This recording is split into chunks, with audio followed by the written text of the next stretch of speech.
Hi, I'm Joseph Quijano, Certified Financial Planner, and I want to welcome you to the new series that we are promoting at this time called Coffee Chats with Become the Banker. And I'm here with my son, Jordan Quijano, and by now you've already found out that we are a family-owned financial planning firm, been in business for about 50 years now. I think it's over 50 at this point. And we just want to share with you and invite you in our home just some of the best topics you could be using to help get you and your family ahead in today's financial economy. And you know what? I think we got to mention this. My grand dog, Angel, is here, along with my other doggies over there that they're taking a nap right now.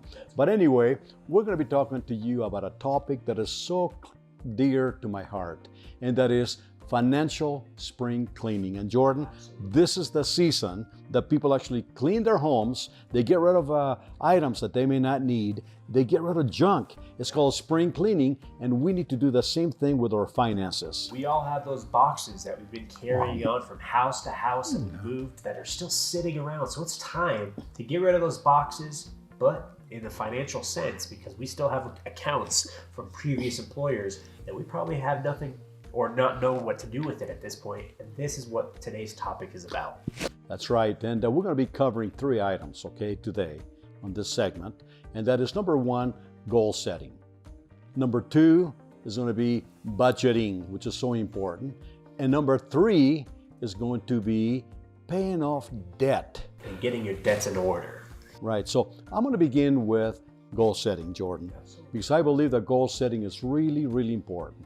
You know, without any goals, we're not going to be achieving anything. I can tell you that right now. So goal setting, you got to do it properly, okay? That means that you have to write down specific goals, and you have to really measure them in time frames. Like the first one should be the now goals, okay, that you can achieve within 6 months. Those are the short-term goals. The second goal that you should be setting would be intermediate goals, where you can achieve in about maybe 2 to 3 years. It's a goal-setting exercise. And third, long-term goals, like retirement. Where do you want to be at retirement? So to do that, you have to find out where you are now, financially, right now, and where you want to be 6 months, 2 to 3 years from now, or at retirement.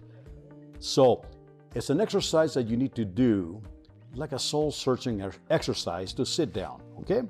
You know, there's a formula to achieving goals. Number 1, they have to be realistic. That means that they cannot be pie in the sky. They have to be something real that you can achieve within 6 months, 2 or 3 years from now, and at retirement. Something that could motivate you. Put it down in paper and state it on a positive way. Like, I will achieve this goal by the end of next month, or 6 months from now, or by the end of the year. And as a reminder, put some pictures of your goal. You know, like if you want to buy a new car, take a picture of a car that you would like to have and put it on the wall where you're going to see this day in and day out to keep you motivated. That is the art of goal setting for financial planning. You're spot on with those goals and putting them in place. And spring cleaning doesn't just start with goals. You also have to do your budgeting to be able to keep those goals in line. And to take a financial analysis of where you're at today is so important. Typically when people hear the word budget, they just turn off. They hate the word budget. It's just like the word diet. When you're saying, I'm going to be on a diet and I can't eat ice cream, I give up day 1. So it is with budgeting. That is the same feeling. But let me tell you, it doesn't have to be that negative or that connotation that people have about it. All that budgeting is to help you keep in line with your goals, help you know where every dollar is going. Because if you don't know what each dollar is doing that you're earning in your pocket at the end of every paycheck, I promise you it'll be lost by the next paycheck. So let's start with budgeting. You need to sit down, put an Excel spreadsheet if you have an Excel spreadsheet or capability of using computers, because this is a great way to always be able to update it. But if you don't have a computer or an Excel spreadsheet, no worries. Take a pen and paper out. You need to list every single expense that you're spending on the month to month. I'm not talking about, new tires or new birthday gifts or you want that new TV. That's on the side. We'll worry about that later. We're talking about the true month to month expenses like rent or mortgage, automobile payments, insurance, not only health insurance, automobile insurance, renter's insurance, home insurance, all insurances. Groceries, which is always the biggest one for everybody, and not just groceries on eating, but also toiletries. And break it down weekly if you need to, and add it up all the way to the month, but keep it on a monthly basis. Cell phone bills, cable TV, that's the most expensive for internet and cable, and just anything else that you know is a subscription or something that you spend every single month, like tithing, or any donations that you know will happen religiously every single month. Now, when you put those numbers together, you should get a total. And in addition to that, you need to have your income or what's coming into your bank account at the end of the month or every 2 weeks. Total that up. I want it to be the true amount after taxes, after deductions. Once you get these two numbers, this is going to give you the ability to look at what we call discretionary income. What's left over? And hopefully, there is money left over. For most people, there's usually a good amount of money that's left over. And when they look at it, they say, goodness gracious, you're telling me I've got $1,000 or $1,500 left over?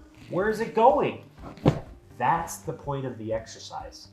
If you don't know where that extra money's going, that's what I'm talking about. That money is just gonna evaporate, like other clients have said of ours. So this is important because this will help you keep up with your goals, and this is going to help you stay on track to knowing that if I have $1,000 left over every single month, I need to set aside $500 to saving and $500 to just my checking account, and that checking account could be your miscellaneous spending for those new shoes, the new TV, or whatever the case may be. And the third thing that we're going to be covering today on the spring cleaning series that we're talking about is actually getting out of debt. Getting rid of debt that you may not need. You see, I believe that people are carrying a lot of debt in today's economy. Right now, if you look at the money that we're making, we're earning money. We actually go to work and we make money. But did you know that 34.5% of every dollar that we make, think about that, 34.5% of every dollar that we make, that's $34.50 of this $100 bill actually goes to pay banks, financial institutions, credit cards. Think about that. So if you could actually eliminate this and live on the entire money, would you be happier, you think? Right. And that's only on 3 items. 1 mortgage, 1 automobile loan, and 1 credit card. So for anybody who has more than 1 credit card, more than 1 automobile loan, that number only gets worse to how much you're losing to the bank. So with a Become the Banker strategy, we can help you achieve your goals and pay off your debt in 9 years or less, including your mortgage. Can you believe that? That's beautiful.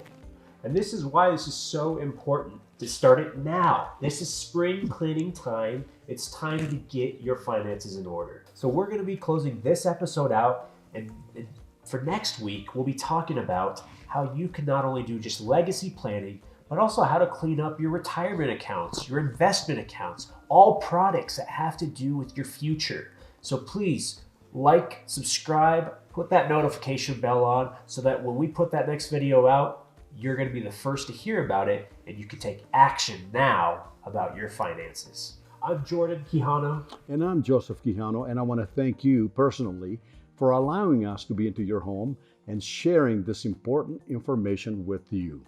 Thank you for being part of our family.